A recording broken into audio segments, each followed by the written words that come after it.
నమస్కారం. తెలంగాణ రాష్ట్ర ప్రభుత్వం రైతు బంధు, రైతు భరోసా ఈ గందరగోళానికి తెరలేపుతూ మరొకసారి గందరగోళానికి గురవుతుంది. ఎందుకంటే నిన్నటి దాకా రైతు బంధు, రైతు భరోసా కార్యక్రమంలో అనేక ఊహాగానాలు చెలరేగినాయి. ఎన్ని ఎకరాలకు పరిమితం చేస్తారు? మొదటి నుంచి ఒకటి మాత్రం క్లారిటీ ఉంది, ఏంటంటే గుట్టలకు రాళ్ళకి ఇవ్వమని, ప్రభుత్వం సేకరించిన భూములకు ఇవ్వమని, నాలా కన్వర్షన్ అయిన భూములకు ఇవ్వమని. దీనిలో శశిభూషణ్ అందులో ఎవరైనా ఒప్పుకున్నారు దాన్ని. ఎన్ని ఎకరాలకు పరిమితం చేస్తారు? 15,000 ఇస్తారా సంవత్సరానికి 2 పంటలకు కలిపి? మరి 3వ పంట డిమాండ్ చేసిన రేవంత్ రెడ్డి సర్కార్, మరి అంతకుముందు ప్రతిపక్షంలో ఉన్నప్పుడు రేవంత్ రెడ్డి కానీ అది అమలు చేస్తారా లేదా? అయితే రైతు కూలీలకు కూడా ఇద్దామనుకున్నా, అంటే వ్యవసాయ భూమి లేని నిరుపేద రైతు కూలీలు ఇట్లా చెప్పాలి, వాళ్ళకి ఏమైనా ఇస్తారా అనే దాని మీద కూడా మనకు మొన్న 25 డిసెంబర్ వాయిదా పెట్టారు. మొత్తం మీద ఈ అన్ని హామీల సుడిగుండంలో కాంగ్రెస్ పార్టీ, ముఖ్యంగా రేవంత్ రెడ్డి ప్రభుత్వం ఇరుక్కపోయిందని నేను చెప్తున్నాను. ఎందుకంటే దీని పర్యవసానాలు వెంటనే బయటపడవు. ఎందుకంటే చాలామంది అనుకుంటున్నారు, ఒక ప్రశ్న నాకు ఆయన అడిగింది, రైతులు ఎందుకు ముందుకు రారు సార్, మళ్ళీ పార్టీలో వచ్చి గొడవ చేయాలన్నా, మరి బీఆర్ఎస్, బీజేపీ ప్రతిపక్షాలు గొడవ చేసేదాకా రైతులు ముందుకెందుకు రారని ప్రశ్న వచ్చింది. ఎప్పుడు కూడా ప్రజలది సైలెంట్గా గమనిస్తుంటారు. శిశుపాలుని తప్పులు 100 దాకా కృష్ణ పరమాత్మ ఎట్లా ఓపికబట్టిండో, 100వ అయినాక శిశుపాలుని వధించిండో, అంటే రాజకీయ పార్టీలు చేసే తప్పులను కాలంబు రాగానే కాటేసి తీరుతామని కాళోజీ నారాయణరావు గారు ఎన్నడో అన్నాడు. ప్రజలు ఏం చేస్తారంటే గమనిస్తుంటారు, చేసే తప్పులు చేయనియండి. ఇప్పుడు వాళ్ళు గొడవ పెట్టినా, లేకుంటే ఒకరికొకరు రైతులందరూ ఎవరికి వారు సంఘటితమైన రేపు కష్టమే కనుక చూస్తున్నారు. గతంలో కేసీఆర్ మొదటి 5 సంవత్సరాలు చూసిండ్రు, రెండో 5 సంవత్సరాలకు ఇంకా పనులు పూర్తి కాలేవు, మేము ఇంకా కొంత చేయాల్సి ఉంది, ఇంకా సగంలో ఉన్నాయి పనులు అంటే రెండోసారి అవకాశం ఇచ్చిండ్రు. రెండోసారి అవకాశం ఇచ్చిన తర్వాత అవినీతి, ఆశ్రిత పక్షపాతం, ముఖ్యంగా అహంకారం, ఇవన్నీ ఎన్ని రోజులు భరించిండ్రు. రెండోసారి అధికారం వచ్చిందని 4-5 ఏళ్ళు భరించిండ్రు. కనుక 4 ఏళ్ళ తర్వాత తిరుగుబాటు మొదలైంది.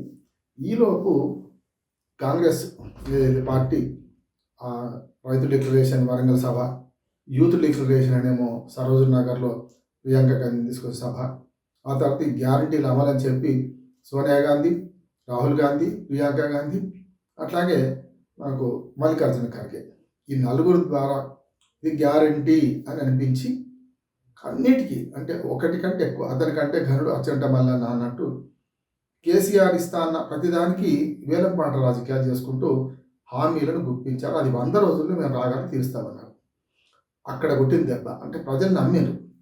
కేసీఆర్ ఎట్లా ఇస్తాడు, ఆయన వస్తే చూద్దాం, వీళ్ళకి అవకాశం ఇద్దాం, నష్టమేముంది, ఇంతకంటే ఎక్కువ అంటున్నారు కదా.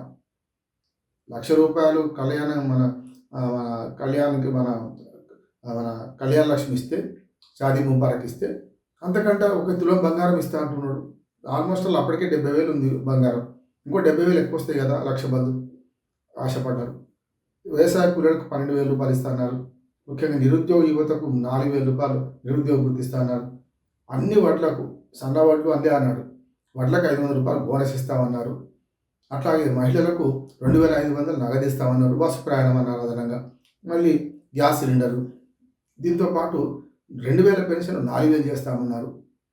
6 గ్యారంటీలు, 13 హామీలు, 420 రకరకాల ఉప హామీలు, 420 అంటున్నారు.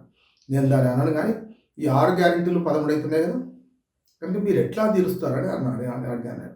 మీరు అప్పటికే 7,00,000 కోట్ల అప్పు ఉందంటున్నారు, ఎట్లా తీరుస్తారని. మనసుంటే మార్గం ఉంటుంది. వాళ్ళు చేశారు బిచ్చమేయడమా, రైతు బంధు పేరు మీద 10,000 అన్నారు. మొదలు 4,000 నుంచి 5,000 పెంచింది కేసీఆర్ గారు కదా మొదటి సంవత్సరం, మొదటి విడత తర్వాత 2019, 18లో ప్రారంభించినప్పుడు. కనుక విడతల వారి పెంచుతామని ఏం కాకపోతుండే, కానీ 15 ఇస్తాం. ఇప్పుడు తీసుకుంటే 10, 4 రోజుల తర్వాత తీసుకుంటే ఎలక్షన్ మేము గవర్నమెంట్కి వచ్చినాక 15 ఇస్తామన్నారు. మళ్ళీ మొదటికి వచ్చింది. ఏవైతే రైతు భరోసా కింద 12 అన్నారో 3,000 ఎగవేత అని. అందుకని ఇప్పుడు గ్రామాల్లో పోస్టర్లు వెలుస్తున్నాయి, రైతులు తిరగబడతారు, గ్యారెంటీగా తిరగబడుతున్నారు కూడా. ఇప్పుడు పోస్టర్లు టీఆర్ఎస్ తయారు చేసిందా, బీఆర్ఎస్ తయారు చేసిందా, పార్టీలు ఎప్పుడు కూడా మన సన్యాసుల మఠాలు కావు. కనుక వాళ్ళు ఇచ్చిన హామీలు నెరవేర్చకపోతే చేస్తారు. ఇప్పుడు అన్నీ నేను చెప్పినవన్నీ ఏకరువు పెడుతున్నారు రైతులు. నేను ఒక టీవీ ఛానల్లో మాట్లాడుతూ GST గురించి చర్చ, అందులో కొందరిని మామూలు కాలర్స్ని పిలుస్తున్నారు. వాళ్ళందరూ కూడా మా అందరికీ ప్యానెల్లో ఉన్న మెంబర్లు ఒకటి ప్రశ్నిస్తారు, మీరు జిఎస్టీ గురించి మాట్లాడుతున్నారు, మాకు ఎందుకు సార్ జిఎస్టీ సమస్య, మాకు రైతు భరోసా వస్తుందా రాదా, సరిగ్గా 4 రోజుల క్రితం సంగతి చెప్తున్నాను. లేదనుకుంటే మాకు రైతు బంధు అదే ఇస్తారా, ఇవ్వరా, అసలు ఎన్ని విడతలు ఇస్తారు, అట్లానే మాకు వ్యవసాయ కూలీలకు ఇస్తాం 28 డిసెంబర్ పోయింది ఎప్పుడు ఇస్తారు, ఇట్లా వాళ్ళ సమస్యలు బేకోరు పెట్టారు. అందుకని నేనేమన్నానంటే గుడిజాడ అప్పారావు గారి కన్యాశుల్క నాటకంలో జట్కా బండి అయినా స్వాతంత్రం వస్తే మన హెడ్ కానిస్టేబుల్ ట్రాన్స్ఫర్ అవుతారా అని ఎట్లా అమాయకాన్ని అడుగుతారో ఇవాళ ప్రజల పరిస్థితి కూడా అట్లే ఉంది. అందుకని ఇవాళ పోస్టర్లు వేస్తున్నారు ప్రజలు, రైతులు, అయ్యా మాకు పాత రైతు బంధు రైతు భరోసా ఇస్తానా, మీరు ఏప్రిల్లో ఇచ్చిన 5,000 ఇచ్చారు, రైతు బంధు పేరు మీద అది 2,500 బాకున్నారు, మళ్ళీ వానకాలం పంటది ఇప్పుడు వేసంగి పంట ఈ 2 బాకున్నారు, ఇవి 15 2.5 17.5 వేయాలి. ఇప్పటికీ ప్రభుత్వం 6 వేస్తారా, కనీసం వాళ్ళు హామీ ఇచ్చినట్టన్నా కారుకు 6,000 అన్నారు కదా, 12,000 బాకాయి అన్నట్టు కదా, ఆ లెక్కన పాతది పోనీయండి. రైతు బంధు పేరు మీద వేసిన 5,000 వేసిండ్రు, అవి బియ్యం అనుకున్నా ఇప్పుడు 2 విడతలుగా వేయాల్సిన 12,000 వేస్తారా, ఇప్పుడు 6,000తో వేస్తారంటే పాత అయిపోయినట్టే లెక్క. కానీ దీనికి కూడా ఇప్పటికీ ప్రభుత్వం ఇస్తలేరు. ఎన్ని అడ్డంకులు ఎన్ని కుట్రలు పడినా మేము రైతు భరోసా ఇస్తామని ఇవాళ వరంగల్ సభలో బట్టి విక్రమార్క మాట్లాడుతున్నారు. ఎవడు కుట్రలు మాట్లాడు, ఎందుకు పడతారు, కుట్రలు అనేది మీరే, హామీ ఇచ్చేది మీరే అని ప్రజలు అంటున్నారు. కనుక రేపటి నుంచి ఓ రంగు వేరే ఉంటుంది. పంచాయతీ ఎన్నికల కోసమే ఇదంతా డ్రామా. పంచాయతీ ఎన్నికల ముందు ఈ ఒక విడత ఇస్తారు, తర్వాత మొత్తం రద్దు చేస్తారు, రైతు భరోసా అనేది తీసేస్తారు అని బీజేపీ వాళ్ళు మనకు ఆరోపణ చేస్తున్నారు. నిజమే కావచ్చు, మాట తప్పడం మడమ తిప్పడం ఎరగని వాళ్ళు కాదు వీళ్ళు, మాట తప్పుతారు మడమ తిప్పుతారు.